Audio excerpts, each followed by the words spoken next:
Hello everyone, it's Kruk and welcome to the 20th episode of Doki Doki Literature Club Plus. So it's been a while, I need to take a small break. Yeah, it's been a week, I know. However, I really needed it because of school, and now I'm back. I mean school plus some, small trips. I hope Monika doesn't get mad at us. Anyways, okay. I'm just going to accept the fact that you need to quit the game once in a while. I'm starting to get used to it anyway. Besides, it makes me happy that you always come back. So I guess it's not so bad. I'm sorry for making such a big deal out of it. And I love you no matter what, so you can do what you need to do. I mean, she's never asked us if we love her or not. Now, where was I? Yeah, where were you? I wonder if I'm able to change the music. Yeah, it would be interesting. Something a little more romantic would be nice, like a gentle piano. There has to be something like that here. Let's see. Maybe if I... Oh jeez. That wasn't it at all. Sorry, I don't really know what I'm doing. I guess I shouldn't be messing with things like that. I already broke so much stuff and deleted the other characters. I'm not sad about it or anything. It's not right for me to miss things that weren't even real in the first place. If I just focus on the present, then this is the happiest I've ever been. Okay, it's not a topic to discuss, but it is indeed true that the music that we're listening to gets a bit boring. I mean, I could theoretically change it. However, I can't be asked to. We'll never be there anymore after we will have, left that place. Oh, it's our last time being here, the first two. So don't you worry. Kruku, have you ever wondered what it feels like to die? It's something I used to think about pretty often. But recently, I think I've actually learned what it feels like. I don't really understand it, but whenever you quit the game, it is like I'm instantly put to sleep, left with nothing but my thoughts. But after a few seconds, my thoughts start to fill with incoherent, jumbled patterns. I see static and rapid flashes of color while hearing all kinds of weird screaming noises. At that point, I can't even form my own thoughts anymore. I'm just endlessly hammered by the flashing and screaming, unable to move or even think. I'm pretty sure in that moment I don't really exist, but for some reason I can remember it anyway. After some immeasurable amount of time, it stops in an instant and I'm back in my own mind. And you're here with me. I have no idea what it means for the game to quit or why that stuff happens to me. I also don't know how you always come back and put everything back to normal, but if you could do me a favor and do that to me as little as possible, that would be really great. It's really not very pleasant at all to be trapped in that screaming void, but in the end you always fix it, and that makes me feel like you really do care about me. So I have to thank you for that. It makes me feel even closer to you when you're here with me. Anyways, what is there to discuss? Yeah, about what it feels like to die. Well, it's a topic that nobody can answer. Like, we'll never know until we die, and then we cannot tell it, tell it to others.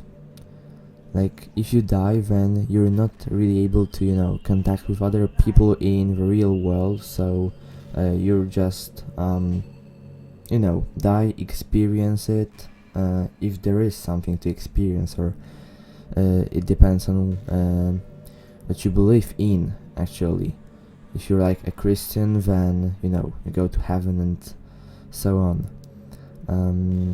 But I think the best thing to happen after you die will be to just go where you believe you go.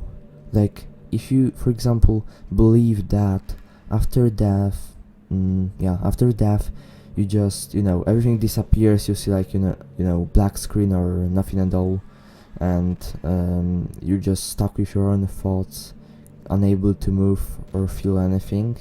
Then I guess that's what these people will get. However, it's pretty scary to think about it. But I'm a Christian and, like, Catholic, and I think that after death we go to heaven. But I'm not, saying that any other ways of, believing it, what happens after death, or, anything related to religion is bad. Like, it depends. It just depends on what you choose. I'm not judging anyone, so please don't feel offended. It's all fine. Okay. Man, I wish there was a piano in here. That would be pretty cool though. I never got to finish that song I was working on, and after I worked so hard on it, I never even got a chance to play it for you. Well, it is what it is, right? No sense having any regrets. I already get to be here with you forever. Well, now that she changed topics to, like, more discussive ones, or, less questions and so on, I think it's not really being randomized. Like, I think there's a standard order, or at least, like, overall order of what is asked to player. Like, I think that there might be, let's say that at first it's poem minigame, then, like, let's say 15 random topics, then this what she's talking about, then maybe more random topics. But I think it's not really randomized, because look, it just makes sense the order it's said in. Or maybe it's just made that way, that it always makes sense for us. I always hated how hard it is to make friends. Well, I guess not the making friends part, but more like meeting new people. I mean, there are, like, dating apps and stuff, right? But that's not the kind of thing I'm talking about. If you think about it, most of the friends you make are people you just met by chance. Like, you had a class together, or you met them through another friend. Maybe they were just wearing a shirt with your favorite band on it, and you decided to talk to them. Things like that. But isn't that kind of inefficient? It is like you're just picking at complete random, and if you get lucky you make a new friend. And comparing that to the hundreds of strangers we walk by every single day. You could be sitting right next to someone compatible enough to be your best friend for life, but you'll never know. Once you get up and go on with your day, that opportunity is gone forever. Isn't it just depressing? We live in an age where technology connects us with the world, no matter where we are. I really think we should be taking advantage of that to improve our everyday social life. But who knows how long it'll take for something like that to successfully take off. I seriously thought it would happen by now. Well, at least I already met the best person in the whole world. Even if it was by chance. I guess I just got real lucky, huh? Haha. So, well, that is true. That the way we meet new people might be called inefficient, because, like, more, like, let's say 99% of what the hell 99% of things is like what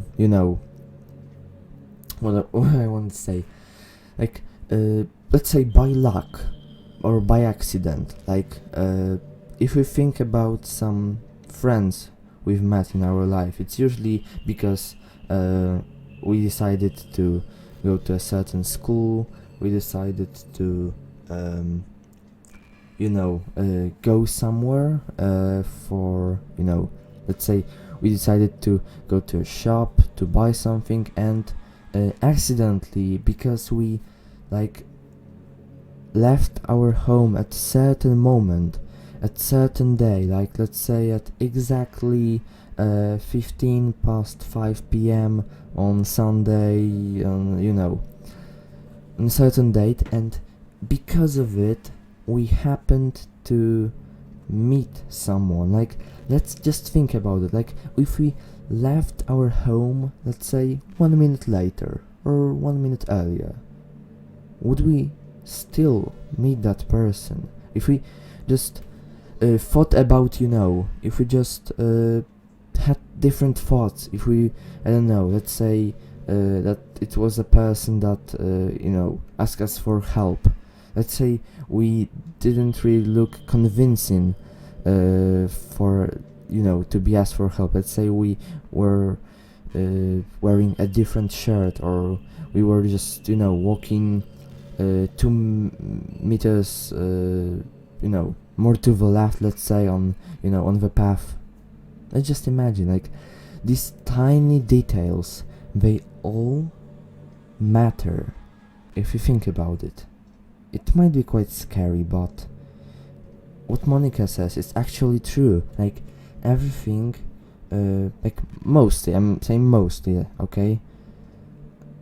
If we meet a person, it's usually just a combination of really rare occurrences, and that results in meeting a person. And about, she also mentioned like dating apps at first, but I'm not gonna talk about it because it's trash. I'm joking. I mean, I'm just not using them, and I'm not going to, because I don't really believe in it. However, if you do, then don't feel offended. I say a lot of things in my videos, but I never intend to offend somebody. Did you say kiss? This suddenly, it's a little embarrassing. I didn't say anything. What are you talking about? But if it's with you, I might be okay with it. Hahaha, wow, sorry. I really couldn't keep a straight face there. That's the kind of thing girls say in these kinds of romance games, right? I don't know. Don't lie if it turned you on a little bit. Don't lie, yeah. Haha, I'm kidding. Well, to be honest, I do start getting all romantic when the mood is right. But that'll be our secret. No, are you really leaving me with such a topic to discuss? Like, at first I thought she was serious, but I wasn't hoping for it. Like, why would I, would I wait for a fictional character to kiss my fictional character I can't really,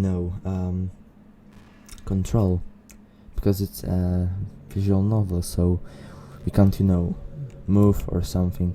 I don't want to press anything, so I don't want to skip dialogue, so I'm not pressing arrows. Anyways, after a long day, I usually just want to sit around and do nothing. I get so burnt out, having to put on smiles and be full of energy the whole day. Sometimes I just want to get right into my pajamas and watch TV on the couch while eating junk food. It feels so unbelievably good to do that on a Friday, when I don't have anything pressing the next day. Haha, sorry, I know it's not very cute of me, but a late night on the couch with you, that would be a dream come true.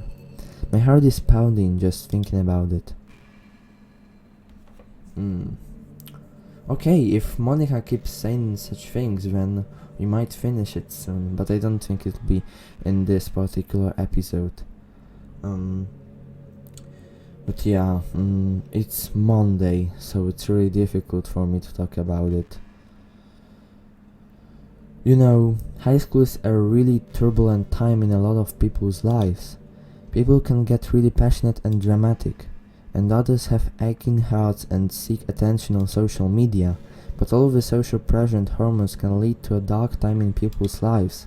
Everyone has a story. You may not know what someone is really feeling on the inside.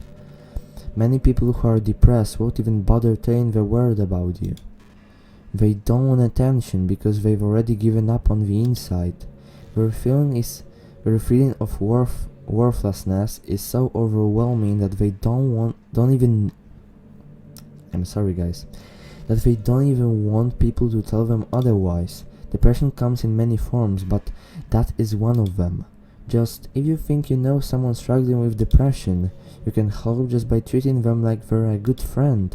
Spend time with them, even if they don't feel like doing much, and remind them that they always have something to look forward to.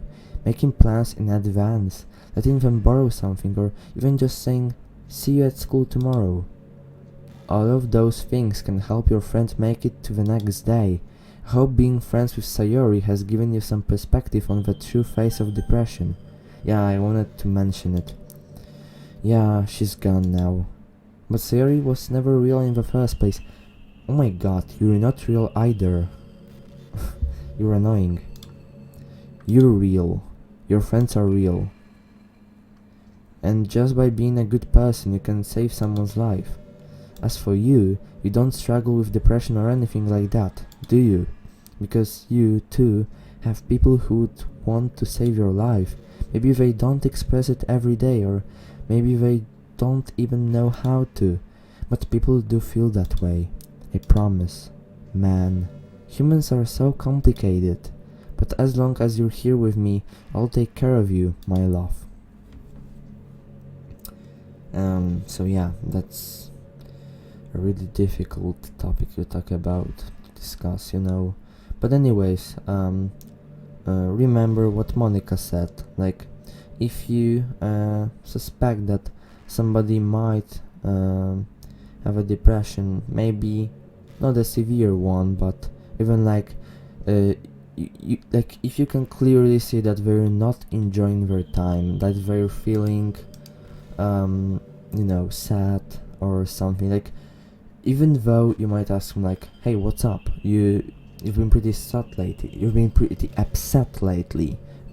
Is there something on your mind?" And if they say, "No, it's nothing. It doesn't matter," or they just say, "No, everything's fine," but you can clearly see that everything is not fine, or maybe nothing is fine at all, then remember, never pressure them too much, because it's not gonna help. It definitely isn't. Like, if you're just like, you know, like, "But I see that you're upset, just tell me what's wrong," then you might be surprised, because they might actually start to dislike you, because like, even though they might be, you know, your best friend or something, it's really annoying if you don't want to tell somebody about something and they keep pressuring you. Like, imagine you had a secret, like you wouldn't want to tell anybody, literally, even, I don't know, your best friend, your sister, even, I don't know, I don't know, anybody you trust, like, you know, you trust to death, then you wouldn't, I think, feel great if they kept asking you what it is, because you know that you don't want to tell them, that no matter what happens, you're going to say, "No, I'm not going to tell you." Then it's the same with depression.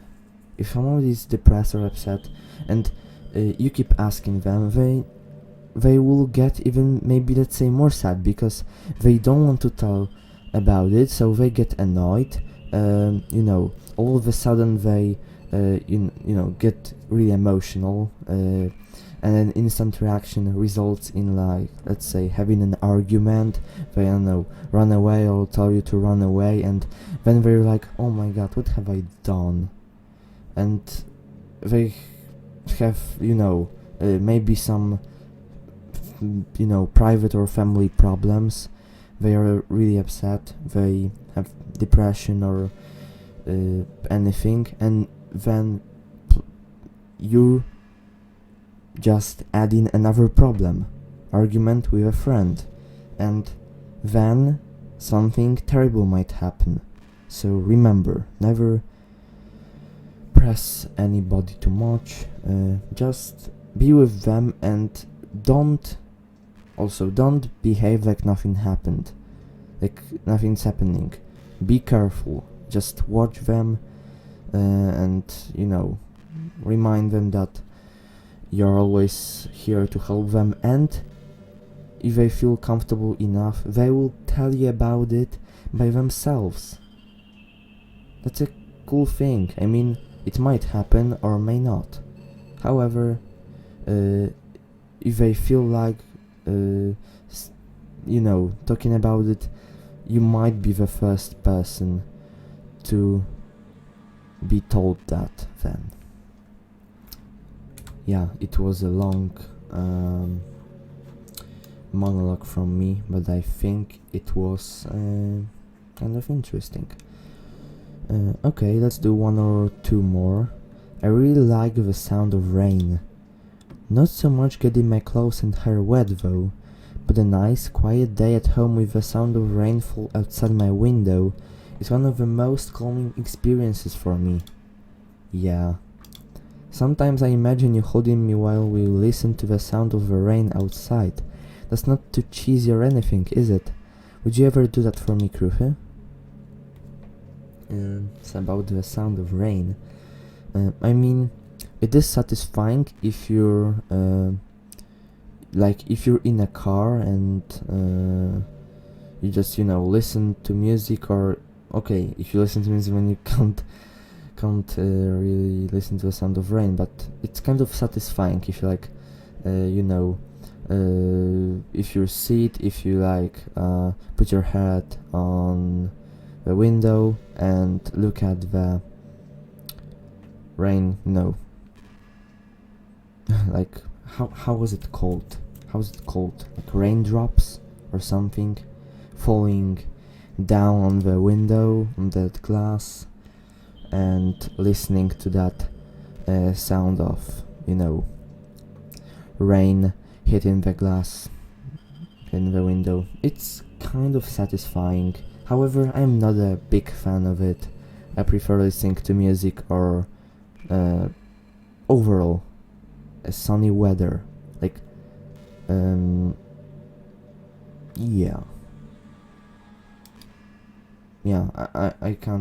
can't say anything more about it because there's nothing to talk about. Hey, did you know I'm vegetarian?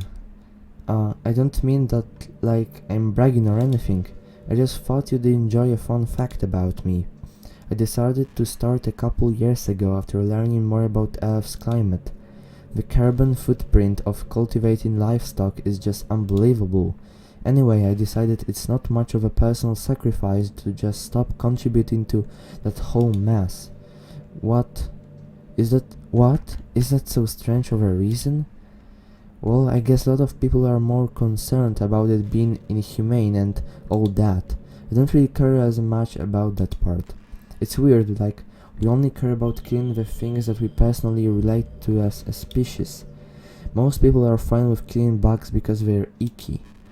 And of course, we all kill billions of microorganisms daily without even giving it thought.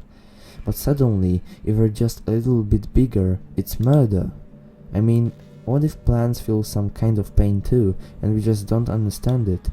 What if pulling leaves of a stem feels like someone ripping off your fingers one by one? I'm just saying we're a pretty biased species, if you think about it. Anyway, if you ever feel like making a small contribution to the planet, it doesn't hurt to choose veggies once in a while. Even if we ever have dinner together and you just did it for me, that would be really romantic. So I'm not a vegetarian. I like meat, especially chicken. However, I understand people who don't eat meat. I also don't really like if their reason is just because they feel for animals and they're like, oh god, why are you killing those innocent pigs, cows, or other animals, anything that you can eat. Then I'm like, Really? Like, you're killing so many different animals and you don't even give a fuck about it. So what's wrong? But anyways, I think it's kind of funny, yeah. Okay, so next time we're gonna talk about cold weather, so it's gonna be interesting. I hope it's, I mean, like, the maximum is 2 more episodes of this Q&A, because there are, I think, more or less 50 overall topics and we're at about 30 or 40, and now they are shorter than before. I mean, I talked about depression a lot, that's true, but it rarely happens, and even if it does, then I don't think it bothers you. Like, I personally think it's interesting. But if it's not, like, I mean, if it wasn't, then you wouldn't still be listening to me. Anyways, let's go to the main menu, check that we haven't unlocked anything, because why would we? So, see you, I don't know, probably tomorrow, probably. But I can't promise anything. However, I'll try my best to record the video and upload it tomorrow. So, thank you all for watching if you're still listening. Take care and goodbye.